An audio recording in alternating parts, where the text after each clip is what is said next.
We have a quorum of 7 members. Byron should be showing up shortly, and I think we'll have Jackie Snelling has been approved for a medical exemption for remote participation. Jackie, for the record, could you state your location? Yes. Yes. I have an echo, but I am at home in Arlington. Great. Thank you, Jackie. Near the famous Arlington Mountains. Right, exactly. That's right. That's those famous Arlington Mountains. The Sycamore Range. We will always Arlington have an Ridge. echo if you are, unless everyone is muted when I speak, it will echo. I think we are muted. Okay, well, someone isn't.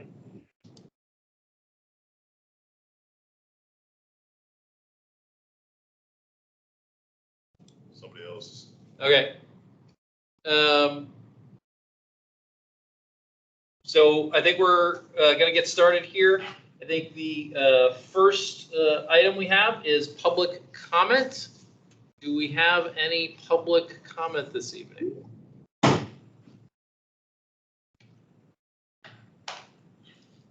Oh.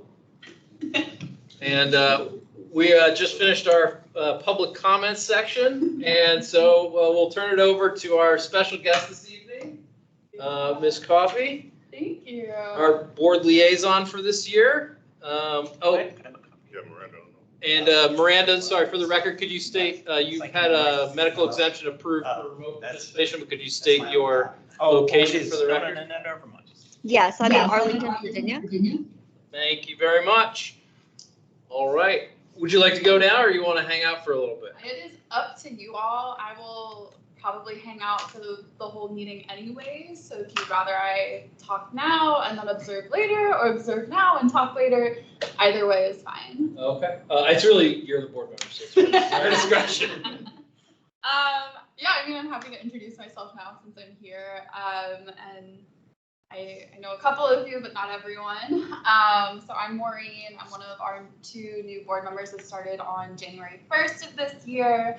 I'm really excited to be working with ITAC, and am the youngest board member we've ever had, and as well as the first ever renter we've elected to the board.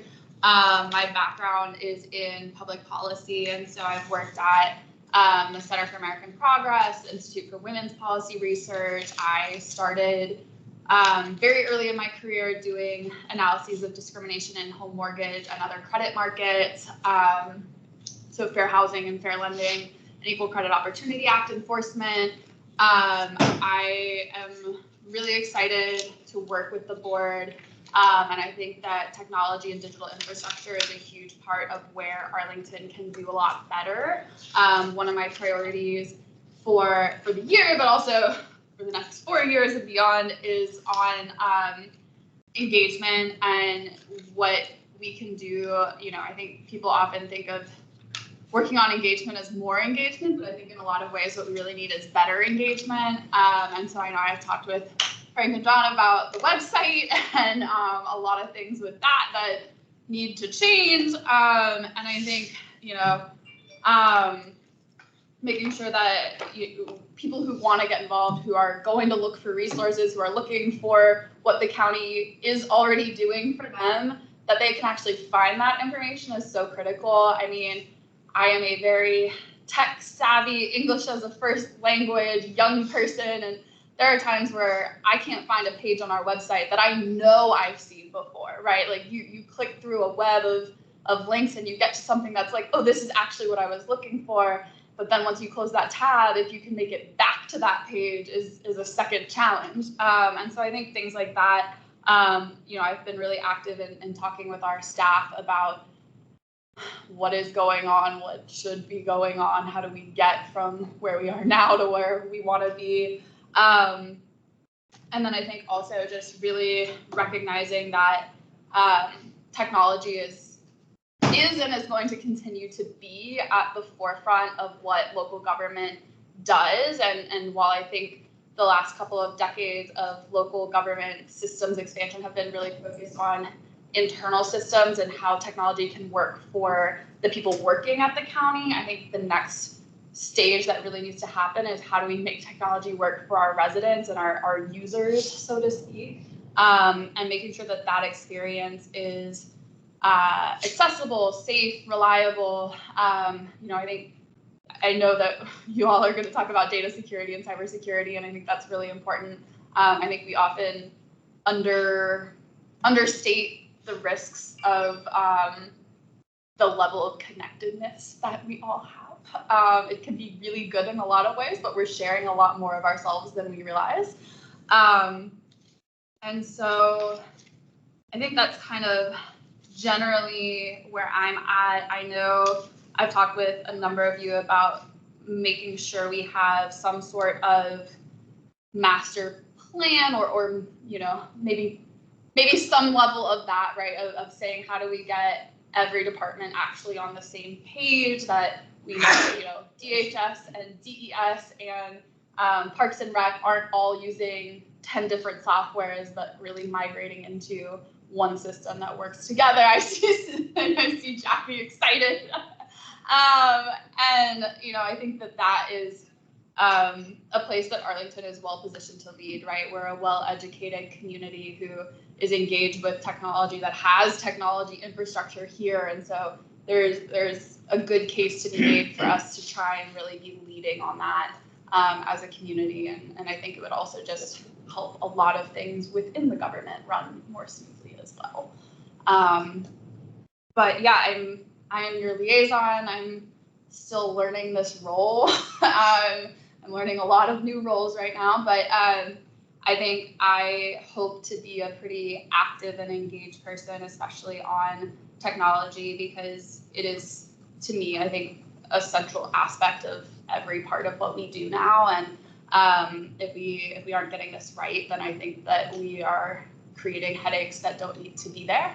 And so, I don't know that I will be here every single month, but I really want to be available. And I know that we've talked about having maybe not monthly, but every other month or every 3 months check-ins.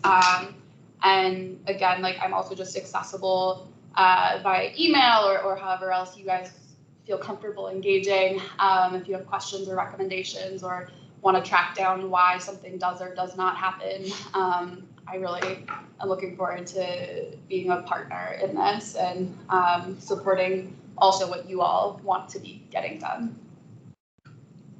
Maybe we should introduce ourselves. That would be great. Yeah, I would love that. We've already met, so Jim, you want to take it away? Well, why don't you take it out those then? Yeah. Hi, I'm Gary Thayer, one of the technician members. What else do you need? That's fine. I think some of your tech is such a broad thing. Some of your That's so professional true. Yeah. expertise. Okay, I'm a retired federal government attorney. My background is telecommunications and intellectual property. I both at the Patent and Trademark Office and Federal Communications Commission. That last stint was public safety, information security, and cybersecurity issues. Cool. My name is Jim Smith, not a witness protection program. Really is Jim Smith. Lived in Arlington for about 45 years since I graduated from Georgetown, originally from Brooklyn. I also am a semi-retired telecommunications attorney, most recently in private practice with a firm called Davis Wright Tremaine, but before that I was president of an industry association of telecom companies called CompTel, which is now Encompass, and VP of a telecom company out of Dallas called Excel Communications. So thanks for being here. Thank you. All right, I'm Frank Jazzo. I'm vice chair, longtime member of the Tech Commission, and I'm also a retired telecommunications. I was gonna say, wow. There's a theme here. Yes. Is that why we're all sitting together? Yes. And let's see, I was at one firm for my entire career, and that firm actually was in Roslyn for the last 26 of my 35-year career. It still is there. So. Good. We like to hear that. And it was a great firm. Yes. So Norrin Lee, Director of DTS. I'm a retired Marine. I've been in private and public sector in various information technology and cybersecurity roles. Experience spans over 30 years in various roles. Happy to be here. Thank you. My name is Byron Tseng. I have been a programmer for 20 plus years. I lived in Arlington for about 20 years. I have always been supporting the federal agencies for various government agencies. I worked for Hewlett Packard for 8 years, started my own company about 5 years ago, still supporting the government agencies. That's it. I'm Michael Cornfield. I'm a retired professor of political management from George Washington University. I can barely use my phone, but I did a lot of research and teaching about technology governance. My name's Laura. I've been with Accenture for 5 years. That's my work intro. So Yeah. I've lived in Arlington for 5 years. I work for Accenture, which is a large consulting firm focused in cybersecurity. I am Andrea, retired Army, currently serving as a system security engineer for the agency. I am a doctoral student that hopefully will graduate in August. August from Maryland. Yeah. Been on this commission since 21 in cybersecurity. Yeah. Good luck. Hi, my name is Prescott Bird. Sorry I'm late. That's okay. Yeah. I work in cybersecurity as well. Area. I've been in Arlington for 10 years now. There's some folks online. But have Jackie and them introduce themselves. Miranda, you want to go first? Sure. I may be the only person who is not retired and not in cybersecurity. So I don't know. Are you guys hearing this awful echo as well? No? Okay. So yeah, I live in Arlington. I've been here for 25 plus years. I graduated from VCU and kind of came up, went to GW and have been here ever since. I love Arlington. And professionally, I'm a product manager and highly concentrated on exactly what you were saying, making systems accessible, making navigation simple, making it as easy as possible for people to get the information that they need when they come to a website or a mobile app.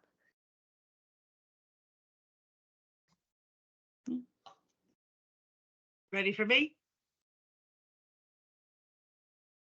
Hello, can you hear me all right? I can't hear you, but yes, Jackie Snelling. I've been here 42 years, I think, or 43, somewhere around there. I'm retired FEMA, and at FEMA, I worked on emergency communications with NOAA and others on the implementation of EAS, but I also worked on with a focus on public communications and standards such as the NIST standards for privacy. And I also did the ready.gov guidance to the public. So I included guidance to the public on things like cybersecurity. So I've kind of been working from the public perspective on a lot of these issues. And I share a lot of, as you know, Maureen, a lot of the things that you mentioned, you will notice as you hear us later in the day talk about our budget priorities. These are all have been priorities of ours for quite a while. All right, and Louise, did you want to introduce yourself? I'm Louise Anderson. I'm the FiOS TV franchise manager. I've been working with the county for over 10 years now. All right, I think that covers everybody. Those who came in. Virtually, Yeah. yes, virtually and. Yeah, for those who, Right? Just Yeah, for the for- benefit of those who came in late, we need one more introduction. yeah. Yes. I'm Maureen. I'm one of the new county board members. I started on January 1st. And I will be your liaison for at least this year, hopefully into the future though. Welcome, welcome. And we look forward to working with Maureen. Unfortunately, John had a family health emergency come up, so I'm taking over. That's why we have a vice chair. Anyway, think. Good luck. Yes. Such a novice. Maureen, did you have anything more for us? I think we have a pretty good idea. No, I We look don't- forward to yeah. working with you Yeah, I'm happy to be here, so. and I think John, before he left, circulated our draft letter. I think, let's see, I'm not sure if you're on there, Norm, if you can pull it up. It looks like he's got Richard on there. I can forward it. If I forward it to your address, will you be able to pull it up? Or John thought Jackie might be able to pull it up for the screen, but it wouldn't. Well, I mean, anybody on the screen could take over and share. I have it, it hasn't been updated. I have something from like yesterday or so, but he was. It looks like it just came, or he just sent it around. Oh, okay. Let me look. 4 minutes, 4 Should minutes we, ago. should we have Gilbert go first? That's fine. I can share That the probably list. makes more sense. That probably makes more sense. Why don't we- Okay, whenever you want to share it, I can. Okay, good. Yeah, I think we'll go with Gilbert to give us a briefing on the proposed DTS budget. Okay, Gilbert, you ready? Sure thing. Okay, well, welcome everyone, or yeah, hello everyone, I guess I should say. So just do a quick intro before you start. Yes. So I'm Gilbert Pisano. I'm the finance and budget manager for DTS in Arlington County. So, and I've been with the county for about 3 years now. And before that, I was at Prince William County in the budget office. So, I guess to start off, this is our FY 2025 proposed budget. Just wanted to give you a quick overview in case you weren't aware that that document is now available online. It's publicly published on the county's website. You can actually access that by going to the county's website. Under government, go to budget and finance, and under budget and finance, you'll find this tab that is labeled FY 2025 budget. If you scroll down on that page, you'll find a link in there that leads you to the FY 2025 proposed budget. That will open up the full document. That is the full county budget, and within that, there will be bookmarks or a table of contents indexed in the PDF that will allow you to jump to specific sections in the book. But otherwise, at this time, the county has published an entire book of everything that's included in the proposed budget. So with that, you might want to skip over to the DTS section if that's the area that you're most interested in. But please read through the county manager's message and some of the other content in there. It adds a little bit of context. This is a quick overview of the county's budget timeline for this budget process. Right now, we are rolling into March, and this is when the county board starts those work sessions with each of the departments to talk about the content that is in the proposed budget. The DTS work session with the board is on March 7th at 3 p.m. And that will be. Excuse me. I'm not. Are you sharing a screen? Because I'm not seeing it. Yes. I think so, Yeah, yeah, he's sharing it. Are other people on the call able to see the screen? Yes. Yes, I am. Okay, must be my problem, and thank you. Jackie, try putting it in presenter view so that your tiles show the presenter. Yeah, I'm gonna look and see if that's the problem. I'll wait a moment just to see if you can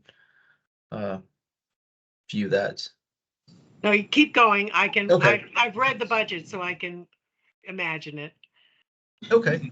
So right now, after the work sessions are completed, the board will go into adoption. That's slated to happen in late April. So once that's adopted, then that will go forward. And that will be implemented July 1, 2025 or 2024. Sorry, I live in 3 years in finance, so apologize for that. Any questions on the timeline? I know John Burke has actually RSVP'd that he will be presenting on behalf of the Tech Commission at the March 7th work session. Great. All right, thank you. And we do have a letter worked up, which I think we'll address after we hear from you. Okay, great. Nora, would you like to talk any on the mission statement or the goals? Sure. So basically what you're seeing here is, and it hasn't really changed since last year. Our primary focus is on the enhancing the whole customer experience in our customer service through technology leadership. And the goals is really what our lens is through, with the priorities still being cybersecurity, data privacy, and resiliency is number one. You can see with the other ones there, culture of innovation, transparency, accountability, safe and secure community, and economic, environmental sustainability. Some of the things that you said you're most interested in. Next slide. So these are the three pillars of what we do within DTS. They're pretty self-explanatory. One thing I wanted to add, a new one we put on there at the bottom of the middle column, is customer experience. So what some of you have been made aware of, we had an announcement, we created a new division chief called the Customer Experience Officer, and that person has been hired. You will be meeting her next month. She'll be coming in along with the new deputy director that we've hired, will also be coming in next month to give you an overview of who they are and a brief on that. So again, back to the main focus of just enhancing the customer experience, not just within the different agencies within Arlington County government, but also for our constituents. Next slide. Okay. So this gets into a summary of our proposed budget. This is what is in the content that is in the budget book that's published online. So you'll see that for the FY 2025 budget, our proposed budget is $31,398,000, which is roughly about a 3.8% increase over last year. Because of rounding, it's actually presented as 4% in this this particular table. So that's about a $1.16 million increase. With that, we've also had an increase of 3 FTEs that will be increasing our FTE count for the department, and that's about a 3% increase as well. So you'll see that most of our costs are actually within the personnel, or I should say a big portion of our cost is in the personnel. And then we have non-personnel, which is, it's about 50-50 split, but that is a big portion of our cost.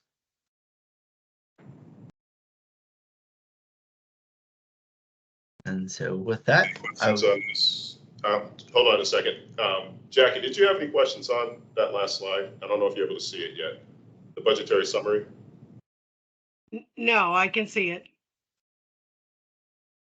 Any questions or? Well, it doesn't, well, I'm interested in what is the level below this.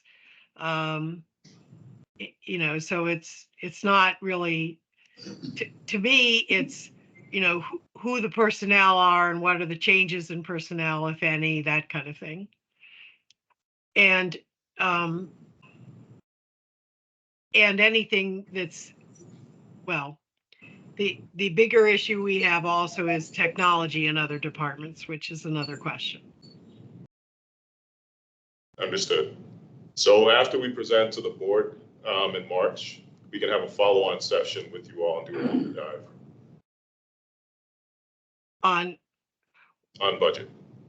On what's the next level below this? Yes, we can do a deeper dive on that after we present to the board. Okay.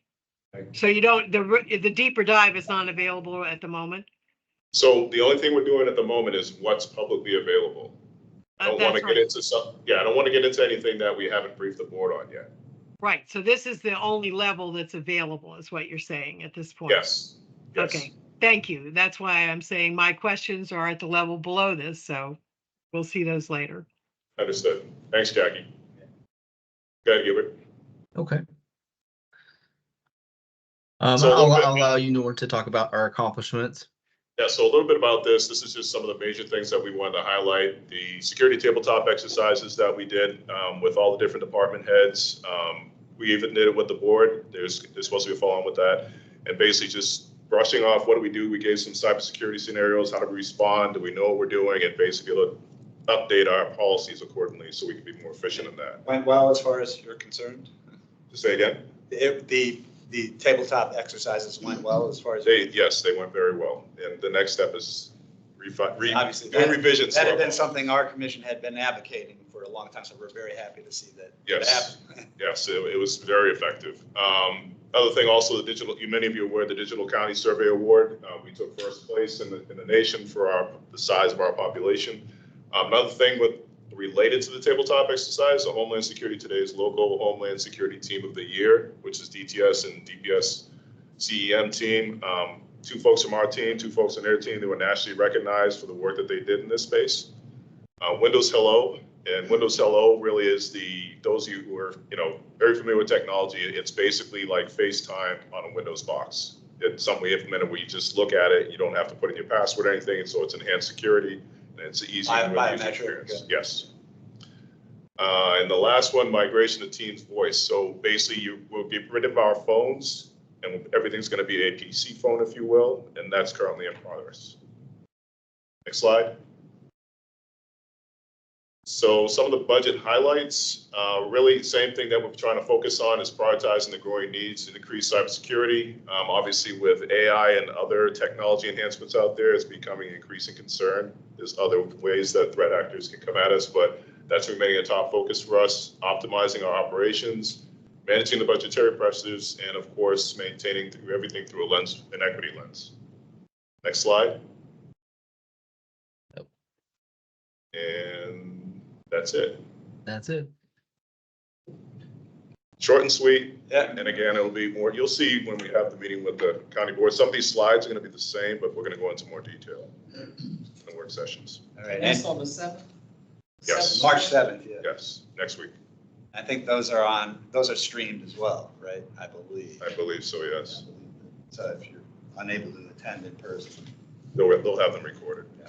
And are there any questions? Jackie? Yes, on cybersecurity, that is at an enterprise level. So my question is, what level of review are you able to do of any system that connects to your enterprise systems from a department level?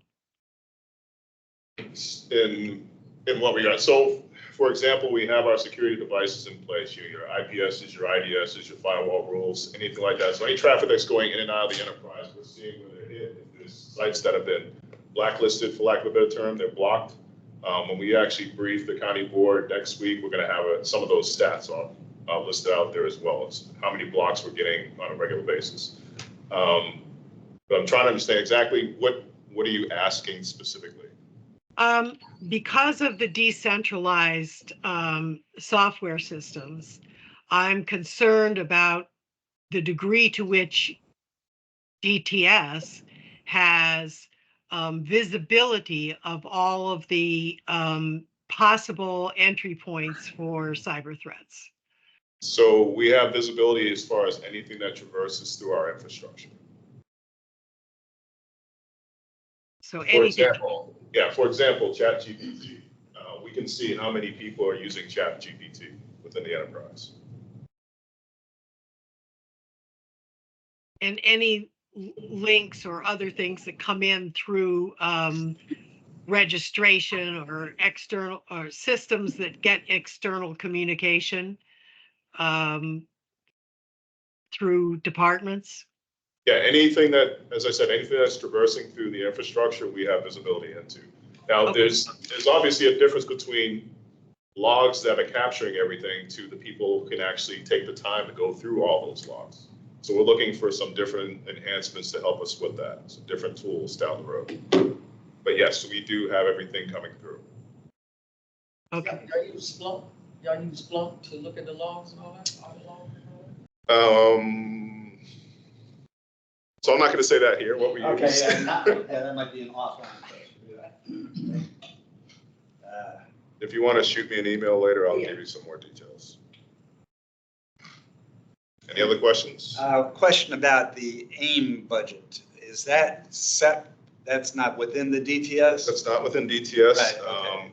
Because we've been asked to make comment on that, so. Yeah, And I don't know if you're, I think you had the discussion, oh, you have. We have an item in the budget here, the draft. Okay, so you do, okay. I know it's in the letter, right? Yes.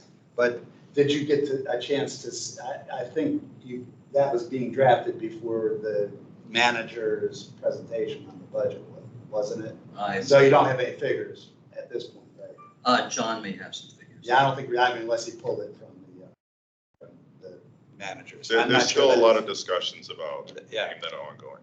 Right. There's larger conversations about AIM. Right. That needs to be tackled. So, yes, and I think. And the draft does have our recommendations. It does, yeah, we do have a section in our letter on AIM as well. Because there are some. Yes.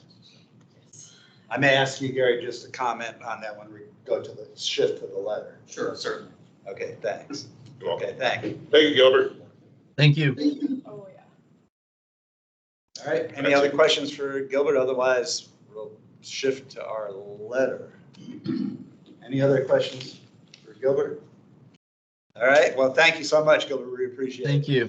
You all have a good evening. All right, you too. Thank you. Take care, Gilbert. Thank you. All right. I guess, Jackie, can you share the letter, John's letter draft? You're on mute, Jackie. Jackie, you're on mute. Sorry, I think I can. I'm used to Zoom, so I'm not sure. Does this mean I put it in? I'm going to share my screen. It says no files available. Not sure how to identify. If I forward it to you. I have it. And it's open Oh, on she my has. screen.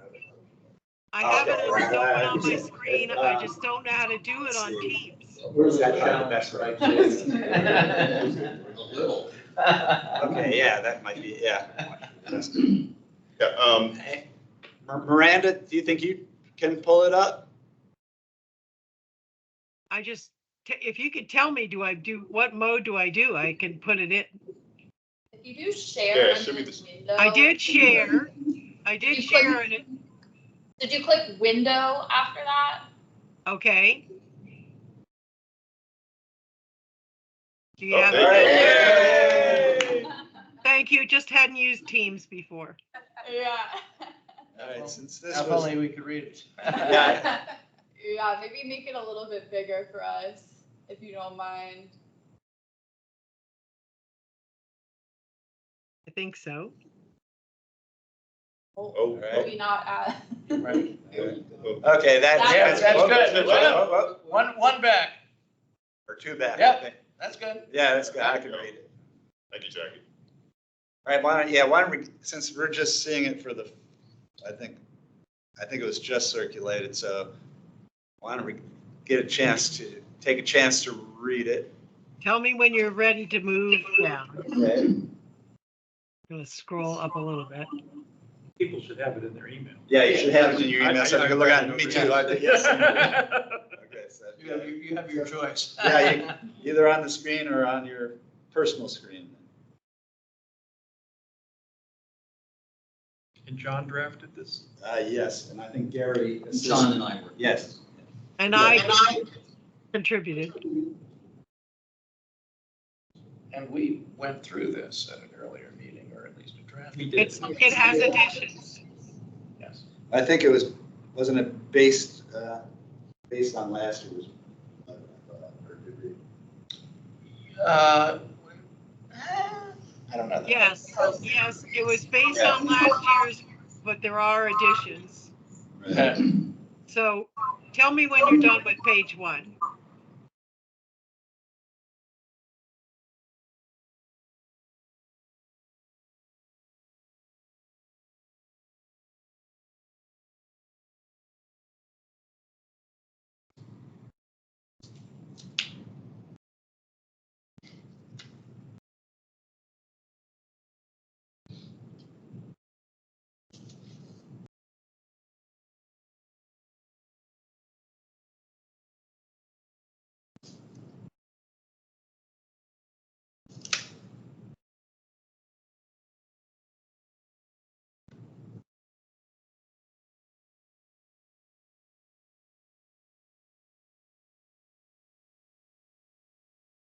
I have a question.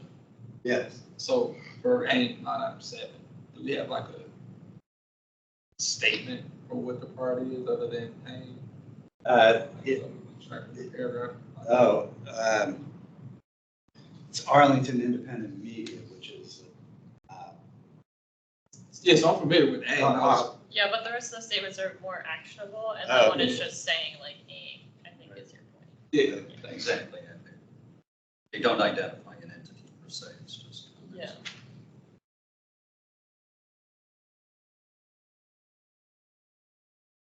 Want to continue to scroll down? yes, I guess. It's You everybody. want it on page 1 or page 2? Page 2, We can go to two. Yeah, go to 2. please.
Everybody's still working on it, or?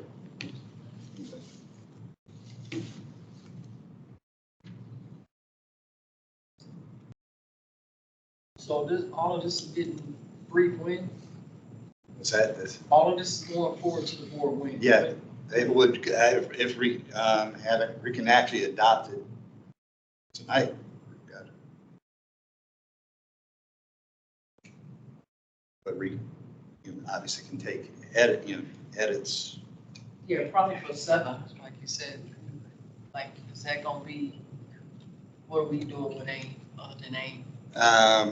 Well, and I don't know, Gary, you want to talk about the AIM part of it?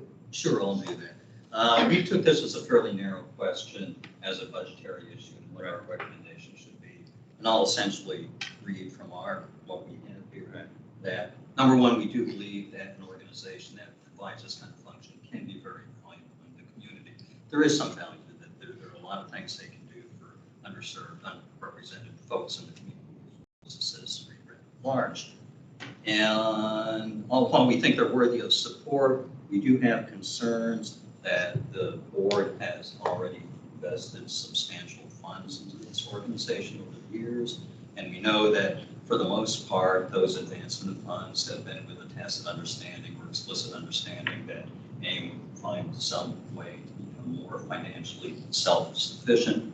And bottom line is that they have been unable to do so year after year after year. So our recommendation at this juncture is that if there is to be any further funding coming forward from the board to AIM, that first AIM as a prerequisite should demonstrate that they've been able to secure basically confirmed philanthropic support that would enable them to move or approach a situation of sustainability going forward in the foreseeable future, and not merely presenting us or the board with aspirational goals, because we've seen that before.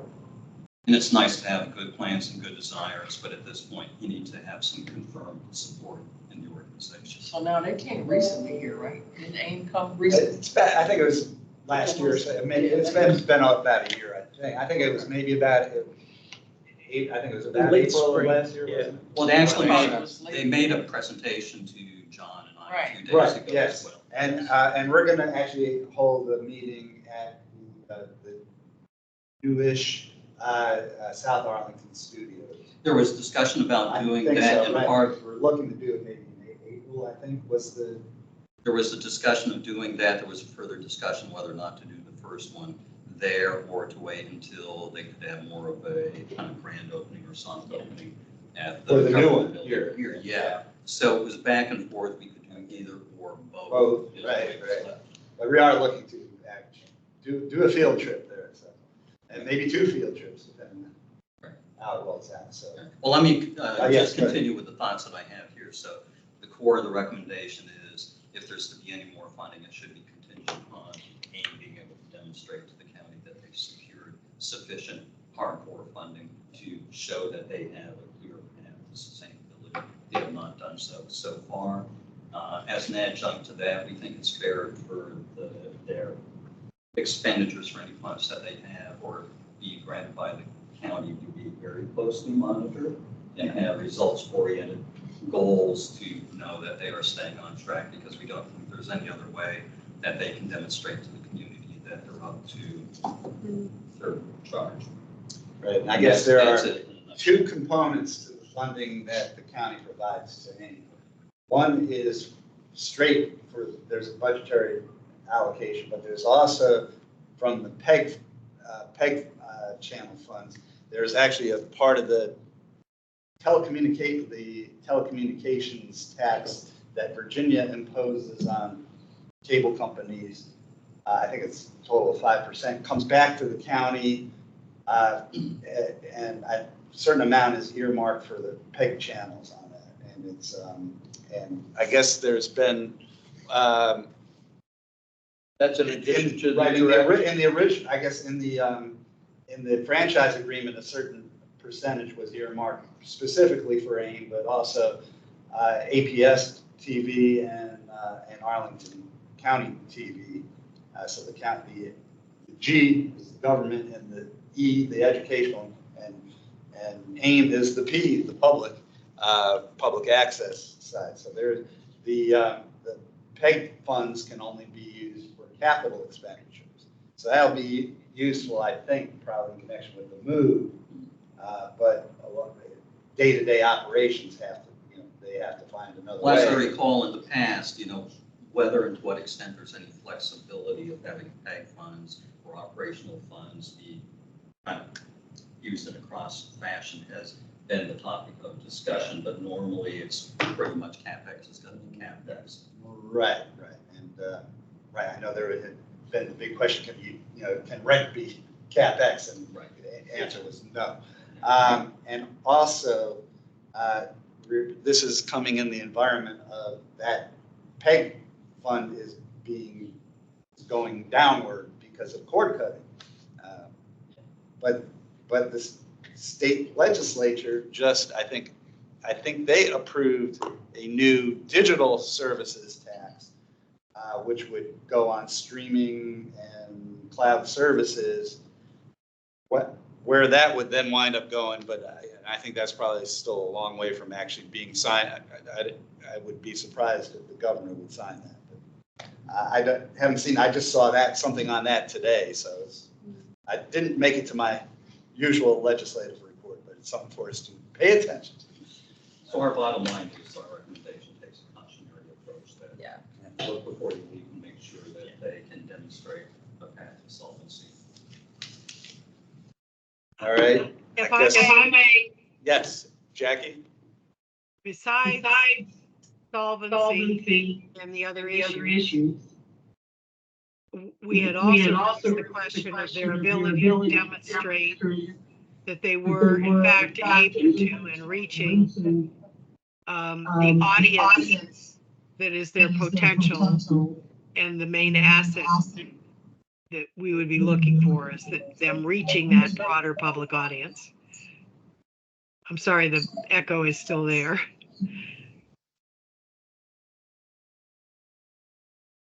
Were you able to hear that? Yeah, we don't hear the echo on this end, Jackie. Oh, it stopped now. Someone must be going off mute.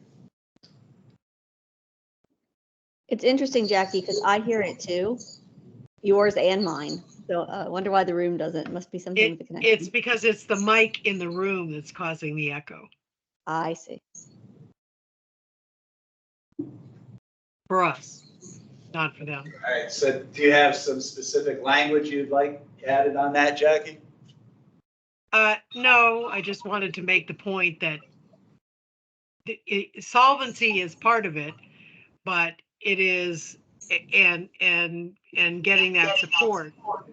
But the main point was that they needed to be solvent and able to reach the audiences where we think that they have value added by being able to reach a broader part of Arlington.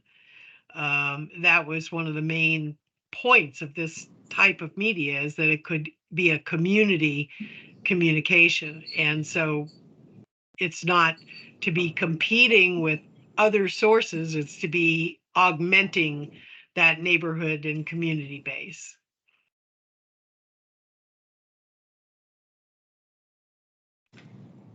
Well, if I could on that, Jackie, my sense is our narrow focus here was on the budget recommendation, not getting into whether or not they're meeting programming goals. That's pretty much beyond the scope of our recommendation. Yeah. Right. I agree. For budget, it is. Well, that's purely what we're confining ourselves to. Exactly, but That's it's quite a budget bit assuming that assuming the mission stays the way it is, that it's that broader focus. We can't hear you, Jack. Oh.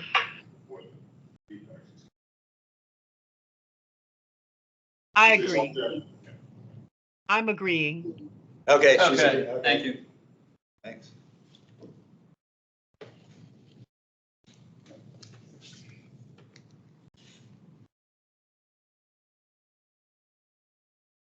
All right. Do we have any comments on the proposals or comments, questions on the proposed letter? I do. Yes, okay. And this is primarily directed to you, because it might be at the second level that you haven't been able to show us, and to Gary, who is an author of the letter, and to our new liaison, and it concerns business development. We've had a lot of discussions over the last few months about attracting new IT businesses to Arlington, filling commercial office spaces. And yeah, you're familiar, and with the AI tsunami washing over us. Yeah. And I guess my question is, organizationally, what would be the best way for us to interact with whoever in Arlington County government is tasked with doing business development? I think it would be your partner commission who has those direct engagements with AED. Yes. Economic Development Commission. Right, and we have made those outreach. I think we need to obviously revisit. My question for the moment on this is whether that is too specific to include under recommendation number 4. Is that too much in the weeds, or should we add a sentence about that to that effect? To make it a more of a collaborative focus that you mean? Yeah, that we look forward to working with. I don't see any issue with putting it in there, but I think you're doing it already, but I don't think there's any issue putting it in there if you want to add that to it, specific language. Do you think it's important enough to add? I'm just raising the question. You all are the commission, right. you're advising me. I was looking at Gary and. Well, and you should be aware that we have had that outreach to the economic development. Not had that, is what you're saying. No, we have. Oh, we have, okay. Yes, actually, John and Laura have actually gone to, I guess, at least one of their meetings, right? Yes. And we had some discussions, and I've talked to their chair, Bill Dunn. I think you know Bill. And Bill's another neighbor of mine, so up the block, talking about that sidewalk too, so anyway, so we'll try to stoke that in, and they had Should it belong in the letter, or is it just sort of tacitly understood by all of us that we'll continue that. I think so. I think that would be. Okay. Yeah, a good I guess question. it's not directly, I mean, I guess it is in the broad sense relevant to the budget because. A growing pie. Right, we want to help, we want to help shift more of the burden To mix my commercial property metaphor, away from expanding residential pie. property. Yes, yes. Economic growth Yes, is good. solves a lot of problems. That's right. Rising tide lifts all boats. That too, yes. Okay, yes, we will continue our efforts in that regard. Any other edits, comments? Otherwise, entertain a motion to adopt. I have my hand up. Oh, we did, okay, sorry. I don't know whether this requires a tweak or not, but there is a direct connection between having on page 2, having the ability to look across technology spending. Item Right, 3. Number 3. Yes. And our ability to create efficiencies, and I'm not sure, it's not mentioned in any of these specific things that, and that is somewhere we do mention efficiencies, the ability to look across, but I am concerned that the fact that we're not able to look at our technology services enterprise-wide and who has what kind of skill in their technology staff by department is preventing us from making sure that we have skills at an enterprise level for delivering, particularly when we're talking about the website, but it's really for delivering data and data analysis, both in terms of operations and in terms of public information, equally across the departments.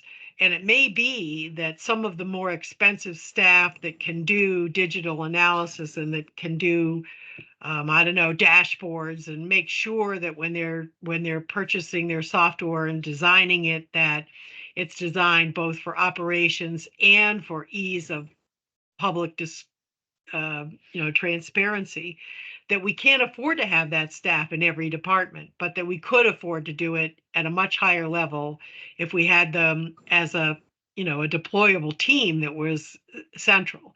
So I'm afraid that this decentralized approach is part of what is making it too expensive for us to fix department level information systems. So would you like to add some language to number 3? Is this part of the digital? It doesn't say, I mean, it says continue it generally, but it doesn't say, with a goal. It doesn't say that it needs to be enterprise, that it's coordinated on an enterprise level. We do say that about the privacy program, and we say that about the privacy program, but not about what we mean by digital transformation. But it does talk about, I mean, the title of that section is the digital transformation of county operations and services. I think that's pretty broad. Right, and then it says, so that there can be efficiencies, so that they can be redeployed to higher priorities. But if they're not looking at what the staffing is available and the budgets available for individual departments, because individual departments determine how much of their budget they're going to put for things like making data available to the public and for supporting operations. And so they're quite uneven.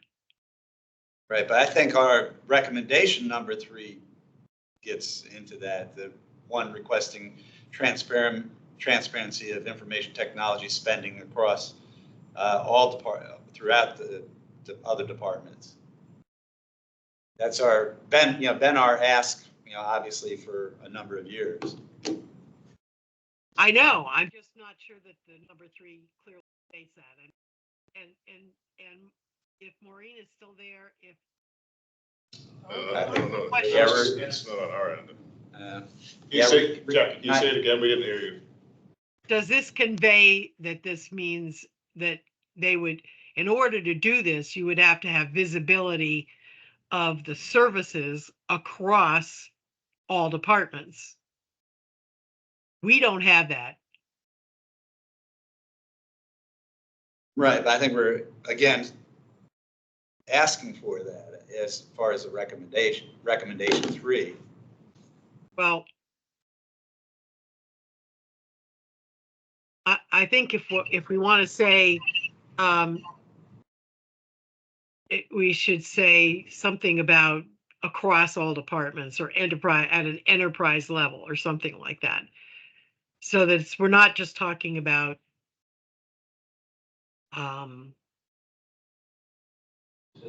right now, when we say things like that, usually we're talking about DTS. Right, but here we say distributed throughout other departments, much higher, that the government's total spending on IT is much higher and distributed throughout other departments with better visibility. Should be. It says that in item 3. Yes, it says that in item 3 of the information. That is exactly the point I'm making. But what I'm saying is in the budget, when it talks about digital transformation in item 3 of the budget priorities, it's not clear that we're talking about being able to do efficiencies across the entire enterprise because we know what the entire enterprise services are. If whoever is doing. Do you have a requested edit or proposed edit on that? I was suggesting we could add enterprise wide or something like that into that item 3, so it's clear. I mean, I don't know how DTS would be able to do it if they didn't have that visibility. So just continue the digital transformation enterprise-wide of county operations and services in the title. Would that do it? And maybe just its digital transformation generally should be supported at an enterprise level as it creates efficiencies that can be redeployed to higher priorities. So supported at an enterprise level. Okay. Is everybody okay with that? Yes. Okay. Yep, All right. I am. Gary, do you have, or are you taking notes there? Yeah, I'm trying to do that. Okay. All right. All right. Okay. All right. Any other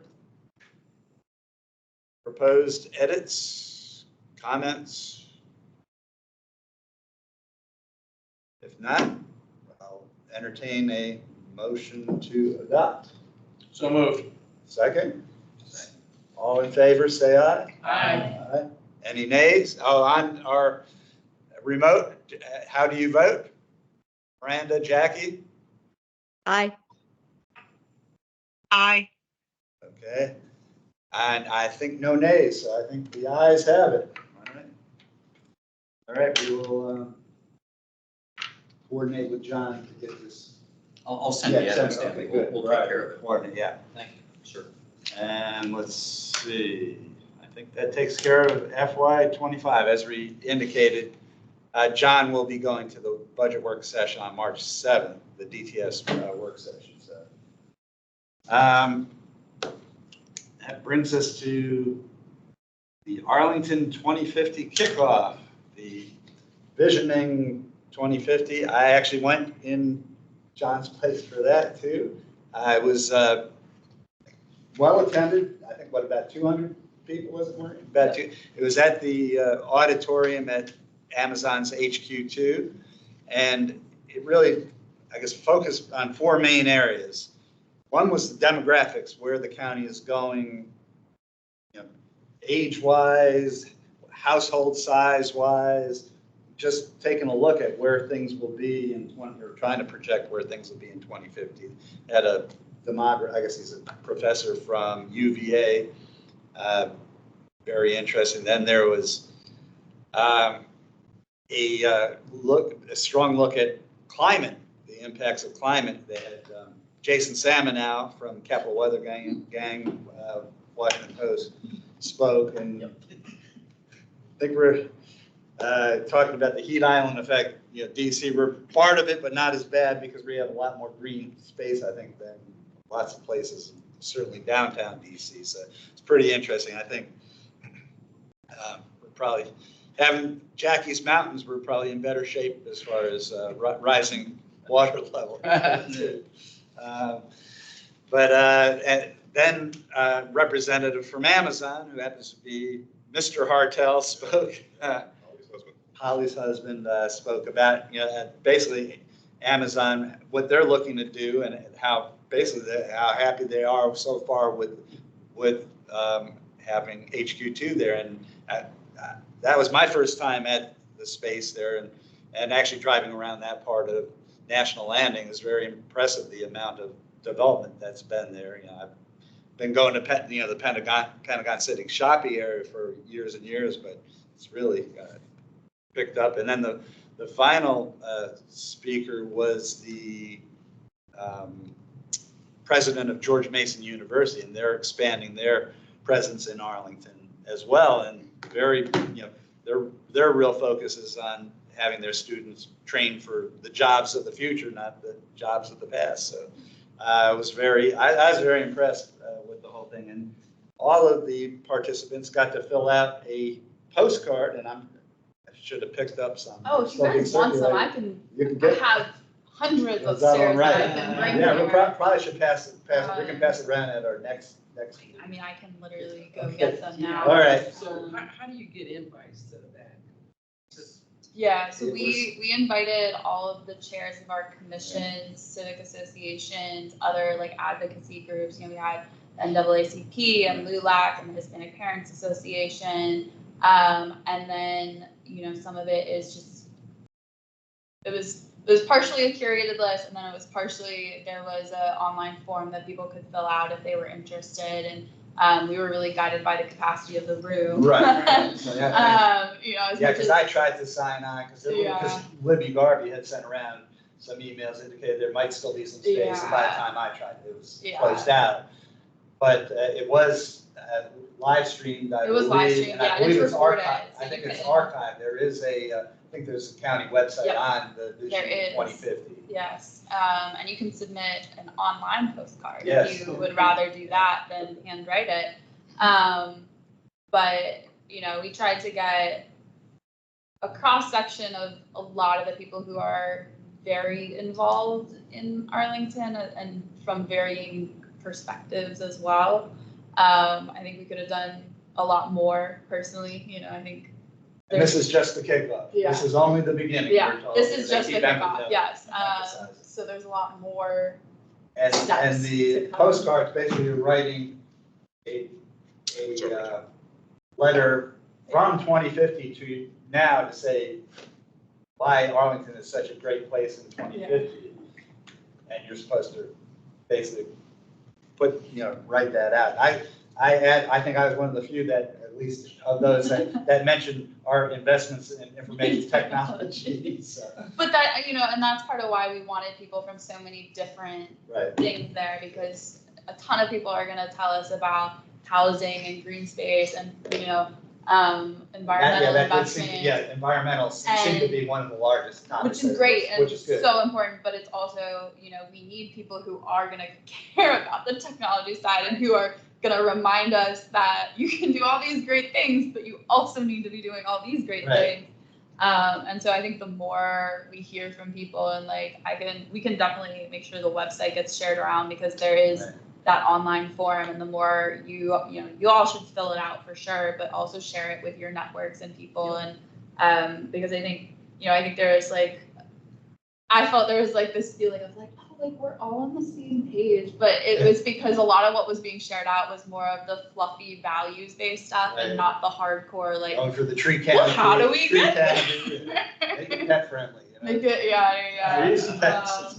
And I think it was interesting though at my table because we did some like parent share kind of thing where everyone wrote their own and then we shared out with our table group and even thinking about like obviously everyone was super pro environment and had like all kinds of great things, but within my table, me and we had a teenager from the Arlington Career Center, a student, and he and I had written actually carbon negative community, and everyone was like, oh, and so I think it's like different pathways to similar values, and that'll be kind of a later phase, right? Is like, great, we all want 10,000 million things. How do you fit that together? And also, I think diversity was also a big theme as well. And how to maintain and improve. So anyhow, I think, if you can send us the link. If you can, I think you've had Ben on. I think some of our email. That might be the easiest, most green way to do it. So true. Yeah. The link is on the website at 2050. If you just type in 2050, it'll take you to the page. Thank you, right? Yeah. Yeah. And I have, I think the president from George Mason, it was particularly relevant for this commission. And one of the things he talked about is how we are moving towards an era where, because of the rapid change in technology and its role in education and work, people who finish college will be already, out of date if they're not in the workplace learning while they're getting their degree. And they have substantially increased their internship program.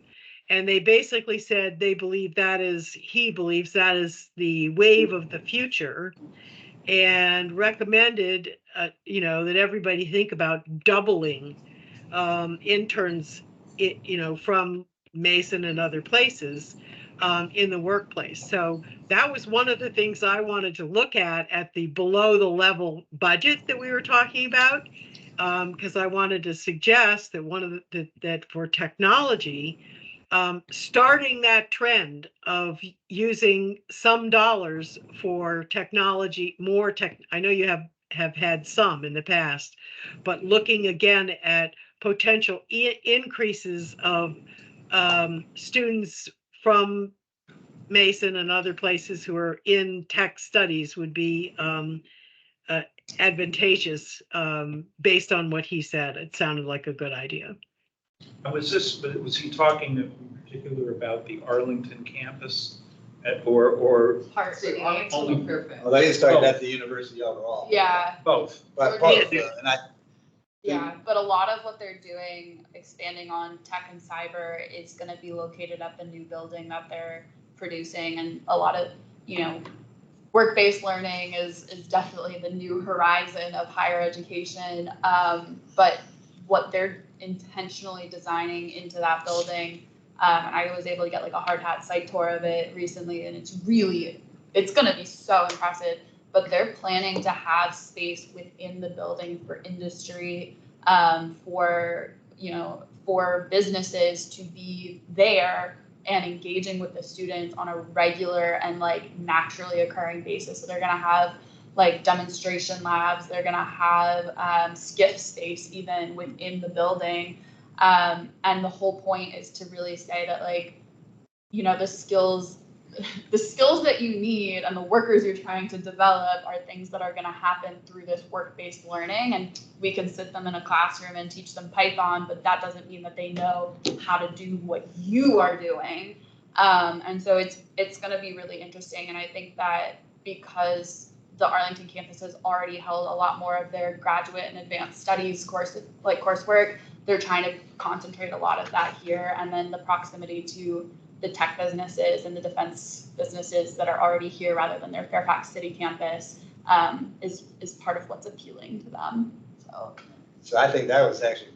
It was one of the coolest things I have to say. I'm very positive as far as filling those office space, because that was the one thing I think that came up in your discussion with the Economic Development Commission, was how to provide the workers for these. And doing that. Did any of the other universities on Glebe Road, such as my own, right? Are they in this ballgame at all, or is George Mason? I mean, George Mason is really championing a lot of innovation when it comes to career driven. They are not necessarily abandoning the traditional higher education model, but I think they've been much more willing to say maybe this isn't working for everyone, and maybe we do need to question the higher education model. And I think that it's resulted in, I think they have one of the highest graduation rates in Virginia, completion rates for their 4-year degrees. They take way more transfer students and adult learners, so not people who are not 18-year-olds. Program with the community college. With Nova. And so I don't know that it's other schools and universities aren't doing it, but I think that GMU has been uniquely willing to say that this prestige model that we've all been using as the inflation of higher education. That's actually something that Northeastern University has been known for, and I know they have a presence in Roslyn. Yes. So That's my old office building. So I don't know exactly what they're doing there. But that's an improvement over the tenant that they had 2020. The committee to re-elect the president was the head campaign headquarters. So I was glad I wasn't there for that. Howard Cosell used to refer on television to tiny Northeastern University, which has 50,000 students. Right. Yes. But anyhow, and I think Virginia Tech is also. A lot of what they're doing is across the border now. It is. You won't be able to get there if the arena's built. Did that come out?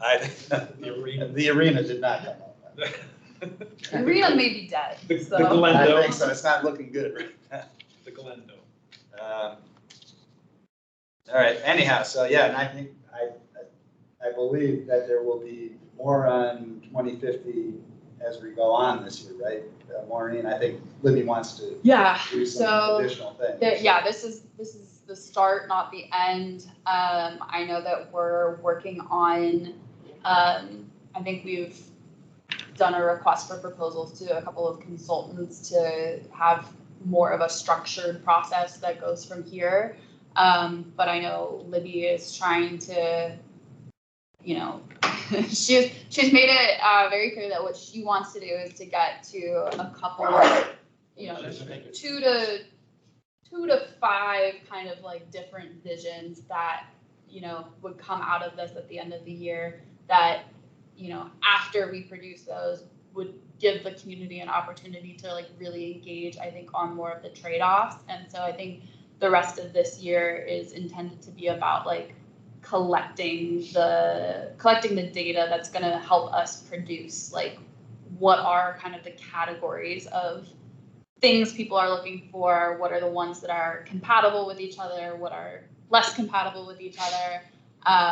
Trees, pets, jobs. Trees, pets, jobs. Well, that's a vision of its own. But I don't, I think we're trying to be very conscious of costs when it comes to this, and efficiency of everyone's time, both staff and community time. And so I don't know that we've quite sorted out, and I will say that Libby is leading this. I have not been leading this, so I have less answers than Libby does, but I think we're just in the process of making sure that we are going to do this well and do it right. And I think Rue would like to be involved. Yeah. I I hope I can imagine, speak for all of I was us. gonna say, I imagine the commissions are going to be a deep part of continuing all of this, so. Good. I think it was a good start, and I think, like I said, it is archived, I believe. It is, and it was very interesting. I mean, even if you just skip to the panel part, you know, It's the on rest of YouTube, it right? is, YouTube? yeah, I think so. Yeah. And And it's, I'm accountant, but yeah, it will get you. if you just go to, if you Google Arlington 2050, the primary like county webpage will come up, and it's got Libby's remarks from the January organizational meeting where she announced that we wanted to do this. And then it's also got the February 5 YouTube link. And then it's also got the link to the public input page. So that should be a reasonably easy way to get all of the information. It's not Arlington, Texas or Arlington, Massachusetts. That is not. It comes right to Virginia.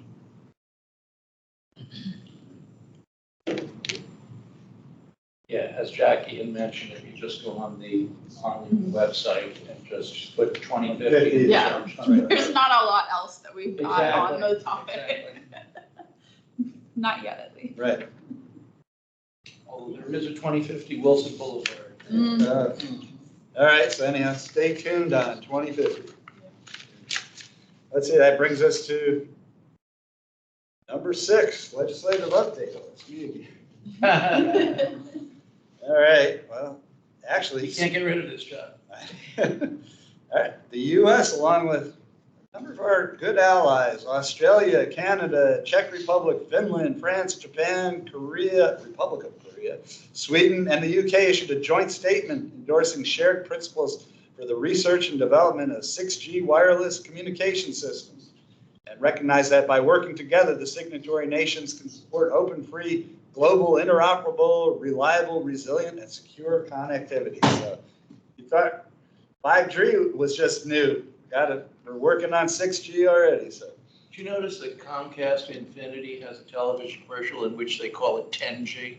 yes, that's a little. But what they're talking about is 10 gigabit. Right, but they call it 10, yeah. Yes. They're being cute. Little, yes. Perhaps. We won't, since Kevin's not on here, I won't make any comment. Anyhow, this one you'll be interested in, Jim. The state of Maine has enacted a law allowing local franchising authorities to collect fees from streaming services owned by network operators using public rights-of-way in Maine municipalities. It appears that the law could require Comcast to pay fees on its Peacock streaming services local revenues. It seems like Peacock would be the only such streaming service that would be subject to this fee. But so Comcast is opposing it and had urged the governor to veto it. But in Maine, if it's not signed within 10 days, it becomes law. And apparently it became law. So I'm sure there will be some additional court challenges there because I'm not sure actually the states are authorized to do that. But we'll find out. We'll find out. Cable trade groups representing the largest cable ISPs are challenging in federal court the recently adopted FCC rules against digital discrimination, which I reported on earlier. So more challenges in court. But court, we need to get some courts in those offices, empty offices. They're continuing to be busy. The FCC has adopted new rules to further protect consumers from unwanted robocalls and robotexts. The rules make it easier for consumers to revoke consent under the do not call list and requires callers and texters to implement such requests in a timely manner. The FCC has adopted a declaratory ruling that makes AI-generated voices used in robocall scams illegal, effective immediately. The city of Bardstown, Kentucky has authorized the sale of its municipal cable TV and internet system, joining a number of other cities that have decided to sell their communications networks. And they actually are looking to use the proceeds to help other utilities that they operate. Verizon's prepaid business unit, Total by Verizon, has launched a 5G home fixed wireless access FWA internet service with unlimited data and download speeds as fast as 200 megabits per second for $45 a month for mobile customers using AutoPay. And the service does require purchase of a $99.99 router. The FCC announced that it would stop accepted new enrollments in the Affordable Connectivity Program as of February 8th, the ACP.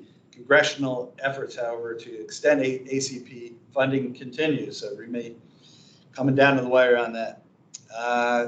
Because otherwise funding will run out in April, likely is what's projected. Since January 1st, 2021, at least 47 new municipal internet services have come online, with dozens of other projects still in the planning or pre-construction phase. That's my legislative report for February. See, that brings us to the DTS update. Norrin, Richard, you have anything? So, Maureen, real quick, this is Richard Archibald. He's the Chief Information Security Officer with DTS. The only updates really is what I've already passed, is that we've hired the new Deputy Director, that's Laura Slavin, and we've also hired the Chief Experience Officer, who is Tracy Jewell. Okay, Tracy's they'll coming. They'll be at the next meeting to do their intros. Okay, great. Tracy's coming from Fairfax County Schools. Oh, And Laura was previously a contractor for 11 years here. okay, well, great. We look forward to meeting them. Very excited about it, but no other updates. Okay, Richard, you're good? I have no updates. All right, good, good. That brings us to good of the order. Anybody else got any business they'd like to raise? If not, I'll entertain a motion to adjourn. I move we adjourn. Second? Second. All in favor? Aye. Thank you, everybody. Good meeting. Thank you, Jackie, Miranda, Louise, Sean. Yeah. Appreciate you joining us this evening. Good Thanks, night. everybody. Night. Thank you. All right. Good night. Take care. Thank you. Thank you, Maureen, for joining us. Yeah, thank you guys for having me. Keep coming. Every once in a while, yeah. Just to end the meeting,